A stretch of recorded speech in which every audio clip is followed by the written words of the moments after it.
Hallelujah. पहला कलमा, ऐ बाप इनको माफ कर क्योंकि ये नहीं जानते कि क्या करते हैं। लूका 23 बाब और उसकी 34वीं आयत को हमारे प्यारे भाई मुबश्शिर खुरम बयान करेंगे। हालेलुया।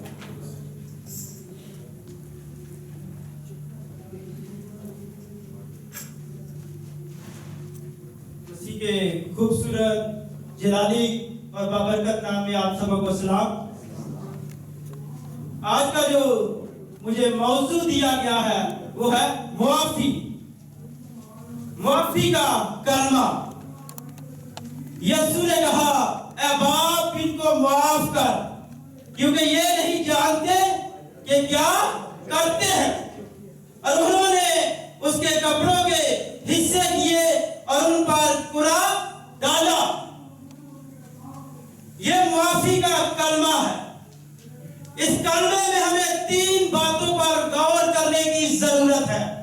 पहली बात, यीशु ने ऐ बाप क्यों कहा। दूसरी बात, यीशु किन के लिए मुआफी की फरियाद कर रहा है। तीसरी बात, यीशु क्या कह रहे हैं कि वो जानते नहीं है। ज्यादा तफसील में मैं इन पॉइंट को बयान नहीं करूंगा बल्कि मुख्तसर बयान करूंगा और आपने गौर करनी है। यीशु ने कहा, बाप इनको माफ कर क्योंकि ये जानते नहीं कि किस हस्ती पर इल्जाम लगा रहे हैं। ऐ बाप इनको माफ कर क्योंकि ये जानते नहीं कि किस हस्ती को जलील कर रहे हैं। ऐ बाप इनको माफ कर क्योंकि ये जानते नहीं किसको ठट्ठों में उड़ा रहे हैं। ऐ बाप इनको माफ कर क्योंकि ये जानते नहीं किस हस्ती को कोड़े मार रहे हैं। ऐ बाप इनको माफ कर क्योंकि ये जानते नहीं कि किस हस्ती को कांटों का ताज रख रहे हैं। ऐ बाप इनको माफ कर क्योंकि ये जानते नहीं कि मैं और बाप एक है। बाप मुझ में है और मैं बाप में हूं। ऐ बाप इनको माफ कर क्योंकि ये जानते नहीं कि मैं खुद मसलूब हो रहा हूं। क्या नहीं जानते कि मैं खुद मसलूब हो रहा हूं। ऐ बाप इनको माफ कर क्योंकि ये जानते नहीं है कि ये किस हस्ती को मसलूब कर रहे हैं। ऐ बाप इनको माफ कर क्योंकि मैं खुद इनकी खातिर सलीब पर जान दे रहा हूं। यह मुआफी सिर्फ उन लोगों के लिए नहीं है बल्कि यह मुआफी मेरे और आपके लिए है, बल्कि यह मुआफी सारी दुनिया के लिए है। यीशु ने कहा, ऐ बाप इनको माफ कर क्योंकि इनकी खातिर मैंने कोड़े खाए हैं। ऐ बाप इनको माफ कर क्योंकि इनकी खातिर मैंने सलीब पर जान दी है। ऐ बाप इनको माफ कर क्योंकि मैंने इनका फिदिया दिया है। ये यीशु मेरे और आपके लिए और इस दुनिया के लिए खुदा बाप से फरियाद कर रहा है कि ऐ बाप इनको माफ कर क्योंकि मैंने इनको अपने खून से खरीदा हुआ है, क्योंकि मैंने अपना खून इनके लिए बहाया हुआ है। ऐ बाप इनको माफ कर। ये खुदा बाप से यीशु मसीह मेरे और आपके लिए फरियाद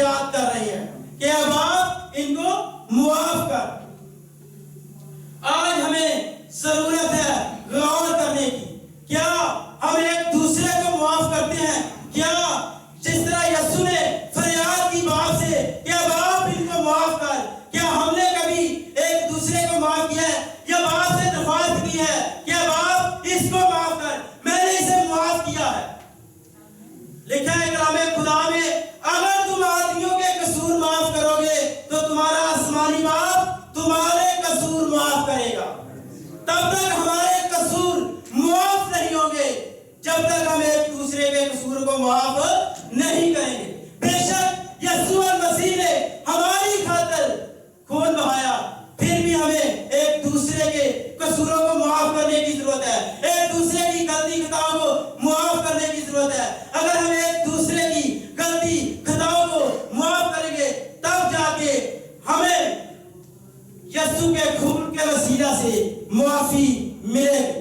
अगर आप चाहते हो कि आपको मुआफी मिले, आपको छुटकारा मिले, आपको रिहाई मिले, तो आप एक दूसरे को माफ करें, क्योंकि हमें इकट्ठे रहते हुए गलती खताएं हो जाती हैं। हमें जरूरत है मुआफ करने की। अगर यीशु खुद खुदा होकर इंसानों को माफ कर सकता है तो हम भी एक दूसरे को माफ कर सकते हैं। हम उससे बड़े नहीं हैं, बल्कि क्या है, खाक हैं। अगर वो खुदा होकर हम सबको माफ कर सकता है, दुनिया के लिए अपनी जान दे सकता है, तो हम भी एक दूसरे को माफ कर सकते हैं। जरूरत है हमें यीशु से, खुदा से फरियाद करने की, ऐ बाप मैंने इसको माफ किया है, तू भी इसे माफ कर। हमें एक दूसरे को माफ करने की आज जरूरत है, क्योंकि आज यीशु हमें कह रहा है, क्या तूने उसे माफ किया है? क्या तूने उसे माफ किया है? मैंने तो उसे माफ कर दिया, मैंने तो उसका फिदिया भी दे दिया। क्या तूने उसे माफ किया है? जब तक तू उसे माफ नहीं करेगा, आसमानी बाप भी तुझे माफ नहीं करेगा। अगर आज आप माफी चाहते हैं तो अपने आप को खुदावंद के हुजूर झुकाएं, क्योंकि खुदावंद आज आपसे यही चाहता है कि हम एक दूसरे से मेल मिलाप के साथ रहें, एक दूसरे में कॉन्टैक्ट में रहें, एक दूसरे के साथ राब्ता में रहें, एक दूसरे की गलती खताओं को मुआफ करें। जब तक हम एक दूसरे की गलती खताओं को मुआफ नहीं करेंगे, बेशक खुदावंद यीशु मसीह ने हमारी खातिर सलीब पर जान दी है, वो भी हमें आसमानी बाप मुआफ नहीं करेगा।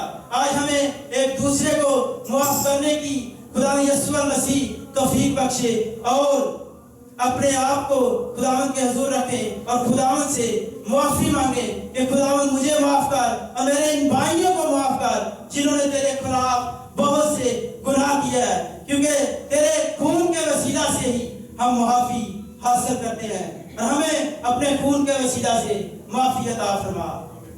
आमीन। Hallelujah, praise the Lord. बाप इनको माफ कर, क्योंकि ये नहीं जानते क्योंकि ये होठों से तो मेरी तारीफ करते पर दिल इनके मुझसे, इनको माफ कर दे खुदा बाप। हालेलुया। ये गाएंगे देखो सलीब यीशु, इसका दूसरा अंतरा।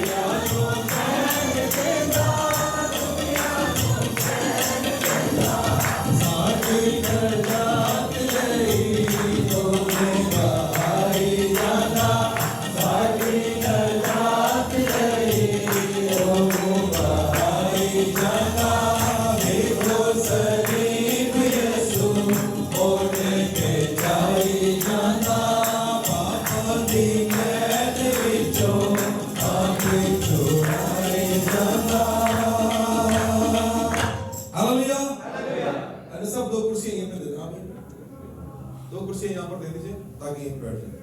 हालेलुया। दूसरा कलमा, मैं तुझसे सच कहता हूं कि आज ही तो मेरे साथ फिरदौस में होगा, निजात का।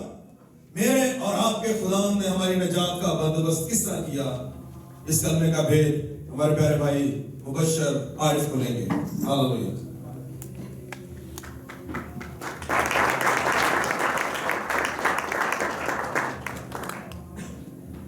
हालेलुया।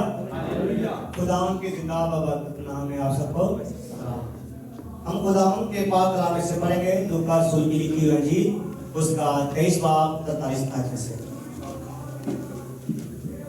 उसने उससे कहा, मैं तुमसे सच कहता हूं कि आज ही तू मेरे साथ फरदौस में होगा। ये सवाल कैसे पैदा हुआ? जब खुदावंद यीशु मसीह इस दुनिया में से भेजा गया तो खुदा का एक मंसूबा था कि बहुत से नबी जो है जमीन पर भेजे गए, पर कोई भी उस कॉल को पूरा ना कर सकता। यहाँ तक के दाऊद भी था जिसे खुदा ने चुना था, पर वो भी खुदा के मंसूबे को पूरा ना कर सका। खुदा ने अपने बेटे को भेजा ताकि हम उसके वसीला से नजात पाएं। जब खुदा यीशु मसीह के साथ दो डाकुओं को सलीब पर लटकाया गया तो एक ने कहा कि तू खुदा का बेटा है और अपने आप को बचा और हमें भी, और दूसरे से कहा नहीं, हम तो अपने कसूरों और गुनाहों के बायस यहाँ पर लग गए हैं, इसने कोई भी गुनाह नहीं किया। फिर उसने कहा, ऐ खुदावंद, जब तो अपनी बादशाही में जाए तो मुझे भी याद करना। तो ये इख्तियार सिर्फ खुदा यीशु मसीह के पास था। उसने कहा, आज ही तो मेरे साथ फरदौस में होगा। इसकी कहने से, उसकी ईमान लाने से वो निजात पा गया। जब खुदा यीशु मसीह 8 दिन का था, उसे हैकल में जब उसका मां और उसके बाप उसकी मां उसे हैकल में लेके गए तो वहां एक रास्तबाज आदमी था जिसका नाम शामौन था। वो ज़ईफ, भूला और रास्तबाज और खुदा तरस था।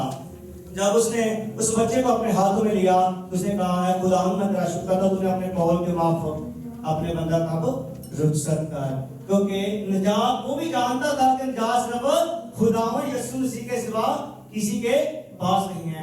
आज भी हमारे बहुत से बहन भाई गैर मौजूदों के पास जाते हैं कि शायद में कुछ निजात मिले, कुछ शिफा मिले, पर जब तक हम अपने खुदा का इकरार नहीं करेंगे तो निजात नहीं मिलेगी।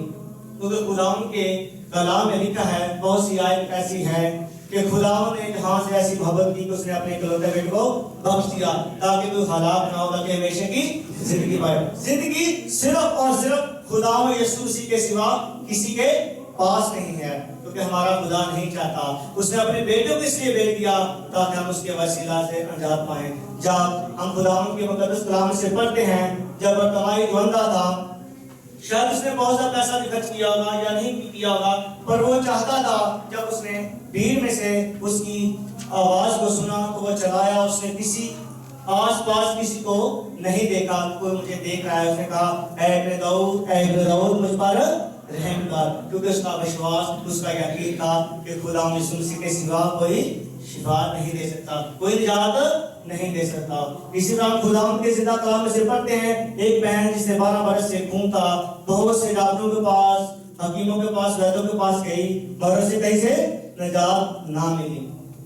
पर जब उसने खुदा यीशु मसीह के गले को छुआ तो उसे निजात मिली, क्योंकि हमारा खुदावंद निजात का खुदा है। वो नहीं चाहता कि कोई हलाक हो, वो चाहता हर एक इंसान की तौबा तक नौबत पहुंचे।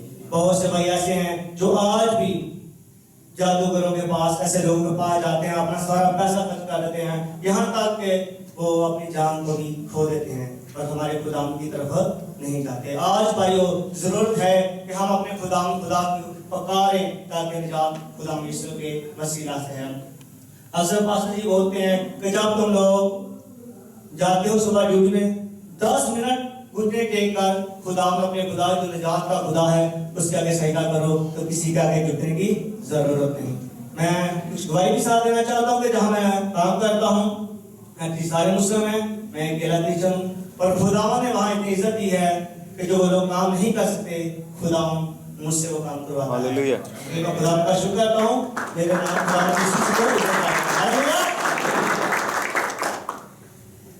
हालेलुया। मैं तुझसे सच